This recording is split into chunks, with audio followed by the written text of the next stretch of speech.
Hello students, how are you all? I hope and I wish to God you all are be fine. I am Digvijay Singh. I will teach you maths of class 9 topic surface area and volume. That is a very fantastic topic, very creative topic, very interesting topic, calculation based topic. In previous video I have taught about cube and cuboid and a lot of questions solved by me for you and for your practice. आपकी practice के लिए मैंने बहुत सारे question भी solve करवाया, cube and cuboid के बारे में बताया. Now the time is cylinder. सबके घर में सिलेंडर होगा, अरे जिसमें गैसवा रहता है ना, गैसवा निकलता है, चूल्हा में डांस करता है, और चूल्हे में जब गैस डांस करता है तो कुकर सीटी मारता है, आइटम बनाता है, फिर उसके बाद रोटी से क्या जलवा है, वही सिलेंडर. लेकिन वो सिलेंडर नहीं पढ़ना है हमको, सिलेंडर शेप पढ़ना है. सिलेंडर क्या होता है? एक ऐसा 3D फिगर जिसका टॉप और बॉटम सर्कुलर होता है. सिलेंडर क्या होता है?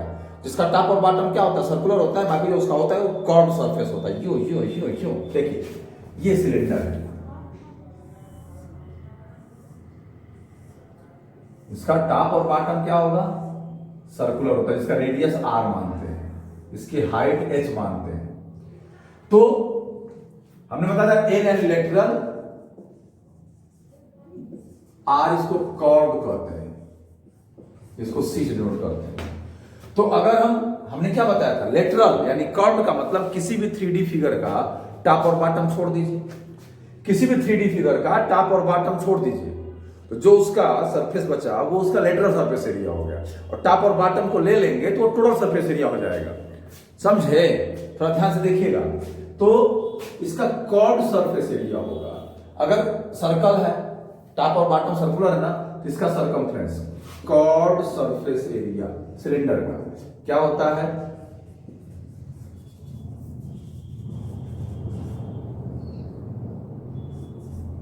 Circumference of base into height.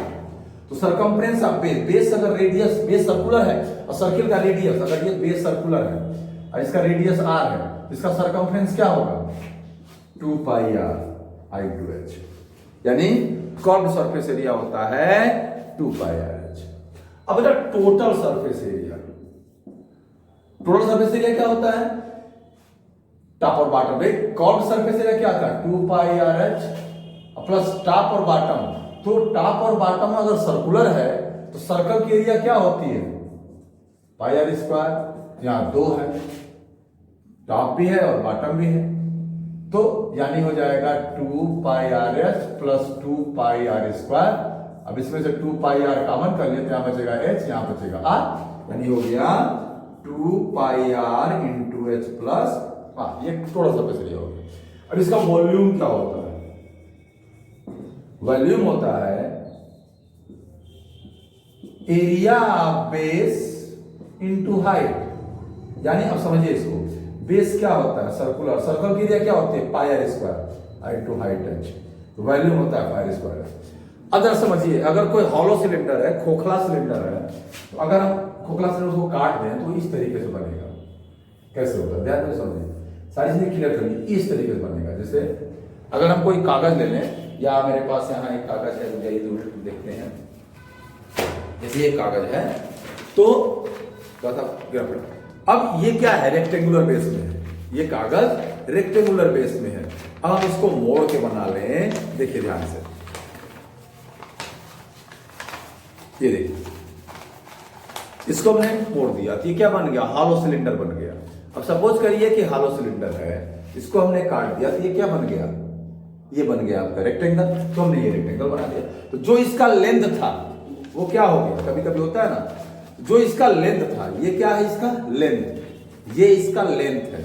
अब इसको मैंने जो सिलेंडर बनाया तो सिलेंडर बन गया, तो इसका टॉप और बॉटम सर्कुलर हो गया. जो लेंथ था वो, जो ये बॉटम है, बेस है, इसका क्या हो गया? सर्कमफ्रेंस हो गया. यानी ध्यान समझिएगा, ये L था और ये B है. जब इसको मोड़ा गया, जो L क्या हो गया? सर्कमफ्रेंस हो गया. किसका? बेस का. ये इस तरीके से देखिए, थोड़ा सा अच्छा नहीं बन पा रहा है, लेकिन ये देखिए, सपोज करें ऐसे बन गया.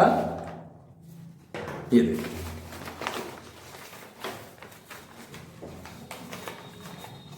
तो कागज बढ़िया नहीं है लेकिन ठीक है, तो समझने के लिए है. देखिए ये सर्कमफ्रेंस इसका हो गया, ये ठीक है, अरे ठीक से बन जा भाई, काहे परेशान कर रहा है। देखिए ये इसका सरकमफ्रेंस हो गया, ठीक है। तो जो ये लेंथ था, ये क्या है, ये देखिए ये लेंथ है। अब ये लेंथ जब मोड़ेंगे हम इसको, ठीक है, देखिए इसको हमने मोड़ दिया, आप भी बना सकते हैं। तो ये जो सिलेंडर बना इसका ये क्या हो गया, सरकमफ्रेंस हो गया, यानी एल क्या हो गया, 2πr हो गया। सरकमफ्रेंस का मतलब क्या, रेडियस अगर आर है, अगर ये गोला है तो इसका रेडियस आर है, अगर सर्कल बना है 2πr हो गया। और जो ये ब्रेथ था वो क्या हो गई, इसकी हाइट हो गई, यानी h इक्वल टू बी हो गया। तो क्या हो जाएगा, इसकी एरिया कर्व से, यही ना है भाई, इसकी एरिया, ये देखिए इसकी एरिया, यही कर्व सरफेस एरिया है, तो लेंथ इनटू ब्रेथ होगा। और लेंथ क्या है 2πr, और ब्रेथ है हाइट 2πr, यानी कर्व सरफेस एरिया 2πr हो गया। इस तरीके से हम समझते हैं बेटा, इसको ध्यान से रखिएगा, देखिएगा, समझिएगा। इस तरीके से हम सिलेंडर के बारे में बात करते हैं। अब इसमें कुछ होता नहीं है ज्यादा, कर्व सरफेस एरिया हो गया, टोटल सरफेस एरिया हो गया, वॉल्यूम हो गया। अब इसी पे हम लोग क्वेश्चन लगाएंगे आपके एनसीईआरटी से, जो है 13.2। इसको आप आराम से नोट कर सकते हैं, अच्छे से नोट कर सकते हैं, जानदार शानदार जबरदस्त तरीके से नोट कर सकते हैं। देखिए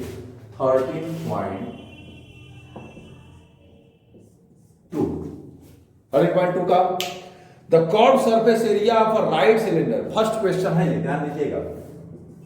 the curve surface area of a right circular cylinder, देखिए मेरे पास है, ये एनसीईआरटी की बुक है, ठीक है, दिस इज एनसीईआरटी।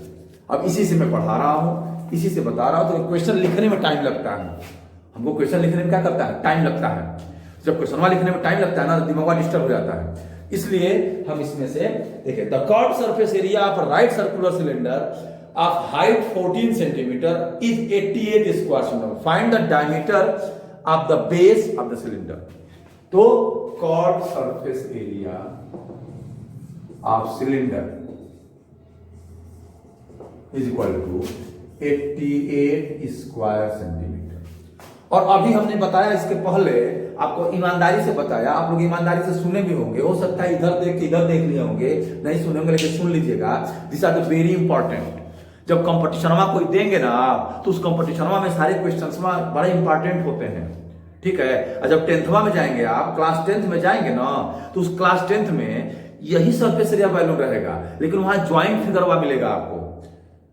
कभी जो हेमिस्फीयर रहेगा वो कोन के ऊपर डांस करेगा, हेमिस्फीयर आपका सर्किल को, उस पे क्यूब के ऊपर डांस कर देगा, क्यूबाइड के ऊपर डांस कर लेगा। तो ये जब ज्वाइंट फिगर मिलता है, जब सेपरेट आप नहीं जाने रहेंगे तो ज्वाइंट में कैसे जानेंगे, ये दिमाग में रखिएगा। तो सेपरेट जाना, अभी तक क्यूब और क्यूबाइड हम समझाए हैं, अब आपको सिलेंडर समझा रहे हैं, इसके बाद कोन समझाएंगे, फिर स्फीयर समझाएंगे, फिर हेमिस्फीयर समझाएंगे, यही करेंगे हम। अब क्वेश्चन लगवाएंगे, आप समझिएगा, ठीक है। तो देखिए कर्व सरफेस एरिया क्या होता है बेटा, 2πrh is equal to 88, r is equal to radius of base. अब बेस क्या होता है, बेस और टॉप होता है सर्कुलर, ठीक है। अगर नहीं पता होगा ना, तो घर में किचन में जाना और सिलेंडर को देखना ध्यान से, टॉप और बॉटम सर्कुलर होता है, लेकिन वो पूरा, ये तो कहोगे पूरा हम एक बात कर रहे हैं कि टॉप और बॉटम किसी भी सिलेंडर का टॉप और बॉटम क्या होता है, सर्कुलर होता है, ठीक है। तो 2 इंटू पाई की वैल्यू अगर क्वेश्चन में नहीं दिया है कुछ, तब 22/7 लेंगे। अगर पाई की वैल्यू क्वेश्चन में दिया है 3.14, तो 3.14 रखेंगे, नहीं तो हमेशा 22/7 रखेंगे, ठीक है। आई टू आर निकालना है, डायमीटर फाइंड करना है, तो रेडियस निकालेंगे तभी डायमीटर निकलेगा। हाइट दिया है, इसमें हाइट दिया है 14 सेंटीमीटर इज इक्वल टू 88। अब क्या करेंगे, 7 2 जा 14, अब यहां कुछ बचा नहीं, r इक्वल जितने का मल्टीप्लाई वहां जाकर डिवाइड कर दीजिए, 1/88/2 इंटू 22 इंटू 2। अब देखिए 244 जा 222 जा और 22 हो गया, रेडियस क्या हो गया 1 सेंटीमीटर। ये ले खुदा पहाड़ निकला पड़ोसी, 1 सेंटीमीटर आ गया। तो डायमीटर क्या होता है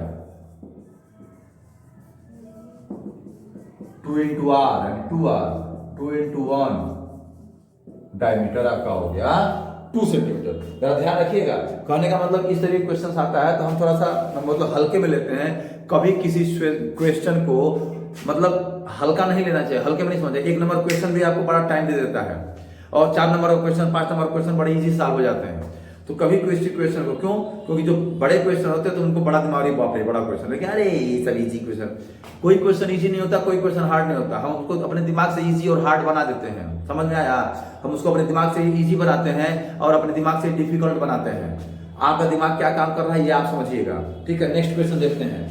it is required to make a close cylinder tank of height 1 metre and base diameter 140 centimetre from a metal sheet. How many square meters of the sheet are required for the same? ध्यान दीजिए, दिया है कि height 1 metre है और 140 centimetre diameter है, तो सबसे पहले मीटर में कन्वर्ट करेंगे, है ना।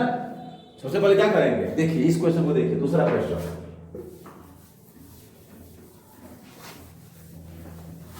सेकेंड क्वेश्चन है, for closed cylindrical tank, close cylindrical tank क्या दिया है, हाइट h 1 मीटर और diameter d for diameter 140 centimetre, तो रेडियस क्या हो जाएगा 140/2 यानी 70 सेंटीमीटर। अब कह रहा है कितने स्क्वायर मीटर, ई मीटर में है सेंटीमीटर में है, इसको 70/100 मीटर कर लेंगे या 0.7 मीटर, या लिख लेंगे 1 centimetre is equal to 1/100 metre, यानी 1 मीटर में 100 सेंटीमीटर होता है। अब क्लोज सिलिंड्रिकल कभी कभी ओपन बोलता है, तो ओपन का मतलब क्या, बेस रहेगा और उसकी दीवारें रहेंगी, कर्व दीवारें, लेकिन टॉप नहीं रहेगा। लेकिन यह क्लोज सिलिंड्रिकल है, required metal sheet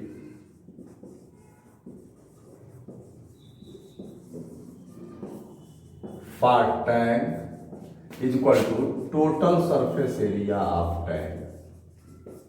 total surface area क्या होगा, फार्मूला बताएं, 2πr into h plus r, 2 into 22/7 into 0.7 और हाइट 1 है और 0.7 रेडियस है, ये 0.1 हो गया। ये हो जाएगा बेटा 2 जा 44 1 जा 4.4 जगह पॉइंट है, आई इंटू 1.7 मल्टीप्लाई कर लीजिए, सो 17 4 जा 68 कैरी 6 68 का 6 74 7.48 स्क्वायर मीटर इतना लगेगा। 7.48 स्क्वायर मीटर आपका क्या लगेगा, मीटर। तो कहने का मतलब टैंक कभी कभी, इसीलिए क्वेश्चन को ध्यान से पढ़ना चाहिए कि कभी कभी टैंक ऊपर से ओपन रहता है, क्लोज रहता है। तो जब ओपन रहेगा तो हम क्या करेंगे, तब रिक्वायरमेंट क्या होगा, तो curve surface area plus area आप बेस कर लेंगे और टोटल में क्या करेंगे, टोटल सरफेस एरिया निकालेंगे। तो इस तरीके से क्वेश्चन लगाना है, इस तरीके से अपने आप को दिमाग में रखना है और प्रैक्टिस करते रहना है। अब वीडियो को लाइक शेयर और सब्सक्राइब कर दिया करिए, क्योंकि आपके भरोसे हम भी बैठे हैं। अगर आप वीडियो को शेयर कर देंगे, लाइक कर देंगे और सब्सक्राइब कर देंगे ना, तो हमारा भी कमवा हो जाएगा और आपका कमवा तो हो ही रहा है। तो थोड़ा दिमाग लगा के इसको कर दिया करिए। अब हम लोग नेक्स्ट वीडियो मिलते हैं, ठीक है। अच्छे से प्रैक्टिस करिएगा, अब मन से प्रैक्टिस करिएगा, एकदम अधूरे मन से प्रैक्टिस मत करिएगा, एकदम बिल्कुल बड़े मन से प्रैक्टिस करिएगा। नेक्स्ट वीडियो मिलते हैं कुछ नए क्वेश्चन के साथ, नए सोल्यूशन के साथ। तब तक के लिए ठीक से रहिए, जानदार शानदार जबरदस्त रहिए। Thank you.